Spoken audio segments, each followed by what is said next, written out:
अस्सलाम वालेकुम नाज़रीन, पीओसी ग्लोबल टीवी के साथ मैं हूँ आपका मेज़बान ईद मोहम्मद।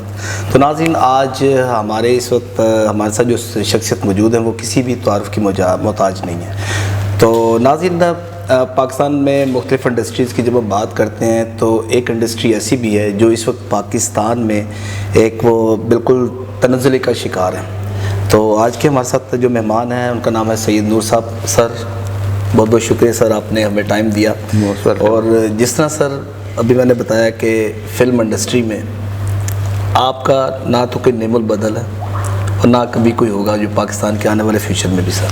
नहीं, हमसे बहुत बेहतर काम करने वाले हैं, मौजूद भी हैं और आगे भी आएंगे इंशाल्लाह। हम तो अब स्लेट पे लिखे हुए लोग होते हैं ना, मिट के नए नाम लिखे जाते हैं, उनको फिर मिटाया जाता है और लिखे जाते हैं। तो ऐसी कोई बात नहीं है। आपकी बहरहाल इज़्ज़त अफ़ज़ाई का शुक्रिया बहुत। अच्छा सर, सैयद नूर साहब, आज के प्रोग्राम में हमने कुछ हकीकत से भी पर्दे उठाने हैं। जी, हकीकत से पर्दे ये उठाने हैं कि एक छोटा बच्चा जिसने जिसको उस दौर में तो होता था कच्ची पक्की क्लास होती थी, यही तो दौर था। उसके बाद प्राइमरी क्लास, मिडिल क्लास। तो उसके बाद सर बताइएगा कि वो जो आपका दौर था वो कैसे स्टार्ट हुआ और कहाँ से स्टार्ट हुआ?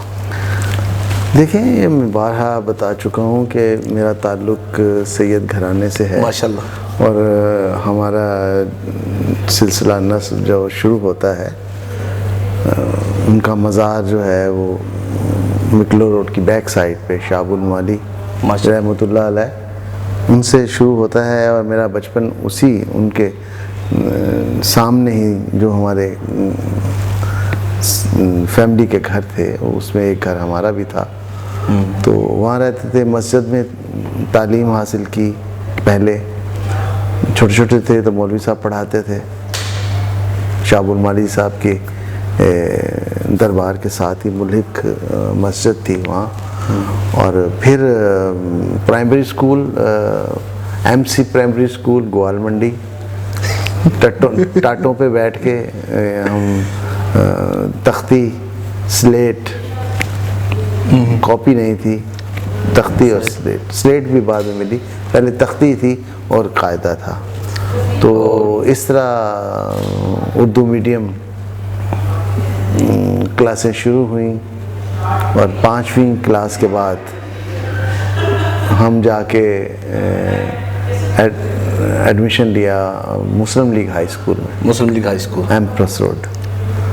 तो वहाँ से फिर मैट्रिक किया। मैट्रिक के बाद फिर हम दयाल सिंह कॉलेज आ गए। और ये वो टाइम है जब मैं प्रैक्टिकल हो गया अपनी लाइफ में और जर्नलिज़म से मुंसलिक हो गया। जी जी। उस ज़माने में एक बहुत मशहूर अखबार जिसकी शायद बहुत बड़ी थी, कोहिस्तान, नसीम हिजाज़ी साहब उसके एडिटर थे। जी जी जी। तो उनके साथ मैं मुंसलिक हुआ। तो 70 में मैं आके फिर मैंने जर्नलिज़म भी छोड़ी और मैं फिल्म इंडस्ट्री में आ गया और आज मुझे इस फिल्म इंडस्ट्री में 53 साल हो गए। अच्छा सर, फिल्म इंडस्ट्री का जब आपने स्टार्ट किया, हर इंसान की ज़िंदगी में ऐसे यादगार वाक़यात होते हैं जिनको इंसान कभी फरामोश नहीं कर सकता।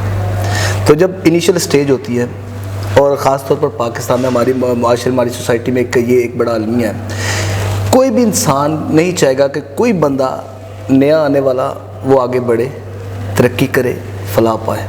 तो आपके साथ सर जो वाक़यात हुए वो आप बताइएगा। नहीं, पैशन होना चाहिए जी सर। इंसान के पास। अगर रुकावटें नहीं आएंगी तो आप सीखेंगे कैसे? तो मैं खुश नसीब था माशाअल्लाह कि मेरे रास्ते में बहुत सारे कांटे थे, बहुत सारे पत्थर थे, बहुत सारे लोग थे जो मुझे हेट करते थे, जो मुझे नालायक समझते थे, जो मुझे किसी काबिल नहीं समझते थे। मैं पैदल एवेन्यू स्टूडियो से रात को 2 बजे 3 बजे मिकलो रोड पे हमारा घर था, जैसे मैंने आपको बताया। जी जी बिल्कुल। वहाँ जाया करते थे पैदल। और आखिरी बस जो है वो 10 बजे आके रुक जाती थी, उसके बाद नहीं आती। लेट हो गए तो फिर आपको पैदल ही आना पड़ता था। पीछे जो था वो इकबाल टाउन नहीं था। हाँ जी, जिसको 1600 एकड़ कहा जाता था उस वक्त। 1600 एकड़ तो बाद में बना। अच्छा, बाद में, ठीक है। खेत थे उनके जहाँ से फसलें बीजी जाती थी और वो ज़िम्मेदारों की, जी जी। वो लोग थे। तो इस तरह मैंने अपने ख्वाब बुने, अपनी मेहनत की और ये चाहा कि मैं जो सोच के आया हूँ वो हासिल करूँ, और अल्लाह ताला ने मुझे दे दिया। 5 साल के बाद मैं राइटर बन गया। राइटर बनने के बाद ढेरों फिल्में लिख दी, और ढेरों फिल्में लिखने के बाद फिर सोचा कि जो उस्ताद ने तालीम दी है, एस सुलेमान साहब ने, मेरे उस्ताद मोहतरम जो हैं, उस तालीम का भी अब फ़ायदा हासिल किया जाए। तब मैंने फिर डायरेक्शन शुरू की। अच्छा सर, डायरेक्शन आपने, इसका मतलब 1975 में आपने डायरेक्शन स्टार्ट कर दी थी? 1970 से आपने करियर 75 तक तो मैं असिस्टेंट था ना। अच्छा, असिस्टेंट प्रोड्यूसर थे, असिस्टेंट डायरेक्टर। अच्छा, असिस्टेंट डायरेक्टर, असिस्टेंट डायरेक्टर। उसके बाद मैं राइटर हो गया 76 में। 76 से लेके 92 तक 92 तक मैंने 250 फिल्में लिखी। 92 तक, और 93 से मैं डायरेक्टर बना। ज़बरदस्त। जी।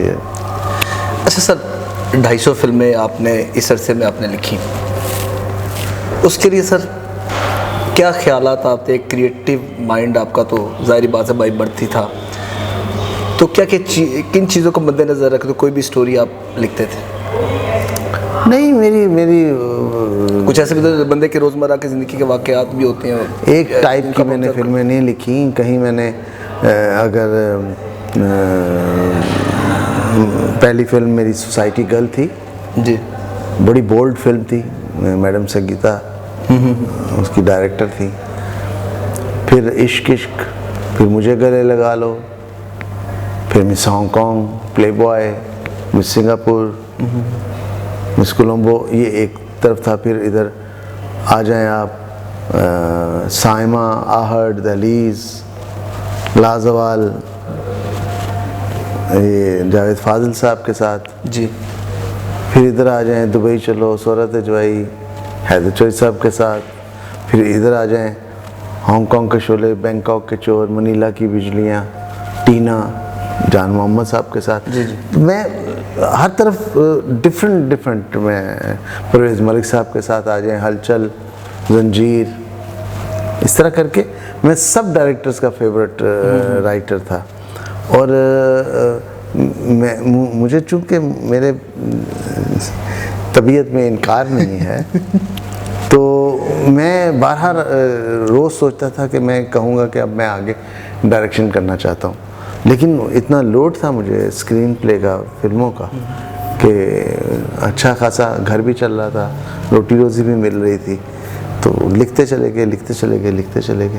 तो फिर जाके 92 में फाइनली किया कि नहीं अब डायरेक्शन करनी, कि डायरेक्शन ही करनी चाहिए। पहली फिल्म कौन सी आपने डायरेक्ट की थी? पहली फिल्म मेरी कसम और जीवा बहुत कसम भी बहुत हिट हुई थी। जीवा के सॉन्ग्स बड़े पॉपुलर हुए थे उसमें, जो एक म्यूजिक को भी नया टच मिला था उसमें जीवा में ना। और जीवा के साथ ही फिर सरगम आ गई, दैट इज़ म्यूजिकल फिल्म 93। बिल्कुल, लोगों ने बड़ा अप्रिशिएट किया था उस दौर में, बिल्कुल कि एकदम ट्रेंड भी चेंज हुआ उसका फिल्म इंडस्ट्री का। फिर वो घूंघट आ गई, फिर संगम आ गई, फिर हवाएं आ गई, फिर इस तरह फिल्में डिफरेंट फिल्में आती गई। तो इतनी उर्दू फिल्में लिखती कि जब वो पंजाबी फिल्म ख़त्म हो गई, पंजाबी डायरेक्टर्स भी उर्दू फिल्में बनाने लग पड़े। तब मैंने सोचा मैं अब पंजाबी का, फिर आपने वो ट्रेंड को चेंज किया तो फिर मैं पंजाबी फिल्म। अच्छा सर, 93 का जब आपने जिक्र किया है, 90s की जो दहाई है वो फिल्म इंडस्ट्री की बड़ा एक यादगार दौर था। जी।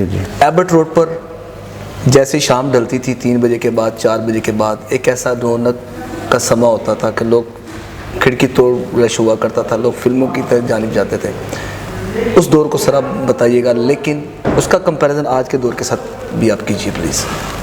देखिए, हर दौर की अपनी एक नौइयत है, अपनी एक प्रेजेंस है जो वो छोड़ के जाता है। जी। किसी दौर को दूसरे दौर से कंपेयर करना मेरा ख्याल है हमाकत है। जी। जो हो गया सो हो गया, जो होने वाला है उस पर नज़र रखें और जो हो रहा है उस पर नज़र रखें, और अपने आप को उस के साथ साथ तब्दील, दौर के साथ साथ अपने आप को तब्दील करते चले जाएं। जो अपने आप को उनके दौर के साथ साथ, तब्दीली के दौर के साथ साथ अपने आप को तब्दील नहीं करते, वो पीछे रह जाते हैं। और यही रीज़न रहा है हमारी फिल्म इंडस्ट्री का कि हम दौर के साथ साथ नहीं चले, चेंजेस के साथ साथ नहीं चले। हमने बहुत देर लगा दी वो चेंजेस, जो डिजिटल चेंजेस आई थी, जी, तो उसको सेलफोन का दौर आया, उसके बाद सोशल मीडिया का दौर, उसको सीखने में, उसको समझने में हमने देर कर दी। डिजिटल को कराची वाले जल्दी समझ गए, इसलिए कि वो ऑलरेडी डिजिटल पे काम कर रहे थे। तो लिहाजा कराची वालों ने बहुत अच्छी फिल्में बनाई, वो भी हमारी फिल्म इंडस्ट्री का हिस्सा है। ये पूरे पाकिस्तान की फिल्म इंडस्ट्री है। देखिए यहाँ आके कराची से बहुत सारे लोग आके यहाँ, ये सारे लोग कराची से आए थे, वहीद मुराद साहब, मोहम्मद अली साहब, कमाल साहब, ज़ेबा बेगम, दीबा बेगम, रोज़ीना मैडम, ये सब लोग। फिर डायरेक्टर्स में परवेज़ मलिक साहब, इकबाल अख्तर साहब, फिर बेपनाह चीज़ें। अच्छा शाह जी, आपकी बात से मैं बिल्कुल इत्तेफाक करता हूँ, लेकिन सर अलमिया ये है कि वक्त के साथ साथ जिस तरह जदीद दौर में तरक्की आ रही है, इसी तरह इस फिल्म इंडस्ट्री में भी बेहतरी आनी चाहिए थी, लेकिन ना कि बेहतरी आती बल्कि हकीकत उसके बरक्स हुई है, जो इस वक्त फिल्म इंडस्ट्री का हाल है। मैंने बताया तो है आपको, ना सीखना, ना साथ चलना, ना एक्सेप्ट करना चेंजेस को, ये हमारी कमज़ोरी रही है। और दूसरी एक बड़ी कमज़ोरी ये है कि पहले क्या होता था कि सुल्तान रईस साहब का दौर था जी, सनमा बेपनाह थे, फिल्म अनाउंस होती थी, उसके बायर्स आ जाते थे और फिल्म बन जाती थी और लग जाती थी, कंट्रीब्यूशन हो जाता था। अभी जो प्रोडक्शन अब है, जी, सिनेमा वाले तो सिनेमा लगाने, फिल्म लगाने में बड़ा नखरे करते हैं, पैसे वो कहाँ से देंगे। तो लिहाजा हर प्रोड्यूसर को अपने जेब से पैसे लगाने पड़ते हैं। तो वो इतने पैसे हर किसी के पास नहीं है। कराची में जो प्रोडक्शंस हुई हैं वो आप देखें कि वो को प्रोडक्शंस हैं। को प्रोडक्शन मीन कंबाइंड प्रोडक्शन है ARY की और हुमायूं सईद साहब की, हुमायूं सईद साहब। अच्छा सर, अब पाकिस्तान की फिल्म इंडस्ट्री का सब कॉन्टिनेंट इंडिया की फिल्म इंडस्ट्री को आप कैसे डिफ़ाइन करते हैं, उसको कंपेयर करते हैं? मुझे उन लोगों की सोच पे बहुत गुस्सा आता है जो पाकिस्तान को इंडिया के साथ कंपेयर करते हैं, इंडियन इंडस्ट्री के साथ। इंडिया बहुत बड़ा है, इंडियन इंडस्ट्री दूसरे नंबर पे है दुनिया में जी, और इंडियन गवर्नमेंट जो है वो सपोर्टिव है अपनी फिल्म इंडस्ट्री से, और फंड्स की कोई कमी नहीं। रिलायंस जैसे इदारे, कॉर्पोरेट सेक्टर्स जो हैं वो कॉर्पोरेट करते हैं, वो फिल्में बना रहे हैं। उनका बजट जो है हमारी 100 फिल्मों जितना है। हम 100 फिल्में बना लें, उनकी एक फिल्म, इतना बजट है। तो इतने में हम यहाँ क्या करेगा कोई। अभी आपने रिज़ल्ट देखा होगा लीजेंड ऑफ मौला जट, बहुत अच्छा उसका रिज़ल्ट आया है। वो क्यों आया है कि बिलाल निशारी साहब ने बहुत मेहनत से फिल्म बनाई, बहुत पैसा लगा के फिल्म बनाई, उसका जो रिक्वायरमेंट थी फिल्म की, जो उन्होंने सोचा था उसको प्रॉपरली कन्वर्ट कर दिया। ये नहीं कि जो सोचा था वो वहीं रह गया और फिल्म कुछ और बन के चली गई। लोग चीखते रहे हैं कि ये क्या हो रहा है, ये कहाँ का पंजाब है, ये कहाँ का। तो आज का जो सिनेमा है वो लार्जर देन लाइफ है। वो अगर आपको वही पंजाब दिखाएंगे चूड़ियाँ वाला तो वो नहीं एक्सेप्ट होगा। सही। आपको वही पंजाब दिखाएंगे मौला जट वाला जो जदीद दौर का, तो जो आज के दौर तो नहीं एक्सेप्ट होगा। इसलिए उसमें कुछ चेंजेस करनी पड़ेंगी, उसमें कुछ ऐसी बातें करनी पड़ेंगी जो आपकी तवज्जो का बाइस पर है। तो इस पर सर अब आप फ्यूचर में कोई ऐसी फिल्म जो आपके, बिल्कुल, मैं अभी एक फिल्म बना रहा हूँ, वो आप हमारे नाज़रीन, वैसे तो मेरी 2 फिल्में ऑलमोस्ट कंप्लीट हैं, ये तीसरी फिल्म है ललकारा सिंह इन लाहौर। ललकारा सिंह इन लाहौर। ललकारा सिंह एक कैरेक्टर है जो चंडीगढ़ का एक लड़का, जो कनाडा में पाकिस्तानी लड़के के साथ पढ़ के ठीक ठीक उसकी दावत पे लाहौर देखने आया। जी। अब वो एक इंडियन लड़का लाहौर कैसे देखता है, इसमें सारी मैंने कहानी बनाई है। अच्छा। और इंशाल्लाह बड़ी डिफरेंट फिल्म होगी। और इसमें जो मेन रोल कर रहे हैं वो शान के नेफ्यू हैं। जी जी। ईसा। अच्छा, ईसा। हाँ, और बॉर्न एक्टर है और बहुत अच्छी जो जैसा चाहा उससे बढ़ के उन्होंने काम किया है। तो बहुत जल्द आप देखेंगे वो फिल्म। अच्छा सर, जो आपकी 2 फिल्म कंप्लीट हो गई वो कब सिल्वर स्क्रीन पर जलवागर हो रही हैं? देखिए, प्राइस ऑफ ऑनर तो इस वक्त उसकी पोस्ट प्रोडक्शन हो रही है। अच्छा, पोस्ट प्रोडक्शन हो रही है। अच्छा, वो तो जल्दी आ जाएगी और पहले वो इंटरनेशनली हम उसको रिलीज़ करेंगे जी, फिर हम पाकिस्तान करेंगे क्योंकि वो पैरेलल सिनेमा है। अच्छा, ठीक ठीक। तो इस वजह से चले सर, लास्ट क्वेश्चन सर, आप क्या मैसेज देना चाहेंगे खासतौर पर हमारी फिल्म इंडस्ट्री के लिए? फिल्म को क्या क्या इकदाम करने चाहिए सर? देखें, हुकूमतों से मुज़ाकरात करते बहुत टाइम हो गया। लॉलीपॉप्स दे देते हैं और उसके बाद कुछ नहीं होता। गवर्नमेंट ने कोई सपोर्ट नहीं किया सिनेमा को।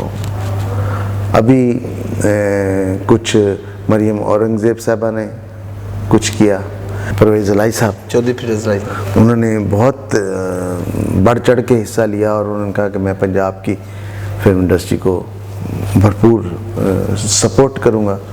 उन्होंने ऐलान भी किए, उन्होंने तैयारी भी की, फंड्स भी उन्होंने एलोकेट कर लिए, लेकिन फिर उनकी हुकूमत चली गई। इसी तरह ही होता है, हमें वादे वईद होते हैं और उसके बाद हुकूमत बदल जाती है। आप देखें, अल्लाह बेहतर करे। अब चलें जी, बेहतरी की उम्मीद ही रखनी चाहिए। बहुत शुक्रिया sir, thank you very much, आपने सर हमें टाइम दिया। जी नाज़रीन, पाकिस्तान के लेजेंड हमारे साथ मौजूद थे, इनसे हमारी गुफ्तगू सुनिए। और जिस तरह जिक्र किया कि ख़ास तौर पर यहाँ पर हुकूमत वक्त की भी जिम्मेदारी है कि इसको प्रमोट करे ताकि हमारी फिल्म इंडस्ट्री ऐसी प्रमोट हो जिससे एक तो रोज़गार के मौके बढ़ेंगे और पाकिस्तान का जो कि इमेज, पॉजिटिव इमेज पूरी दुनिया में जाएगा। इसके साथ ही मुझे और मेरी कैमरामैन टीम को इजाज़त दीजिएगा इस दुआ के साथ कि अल्लाह ताला हम सब का हामी नासिर हो।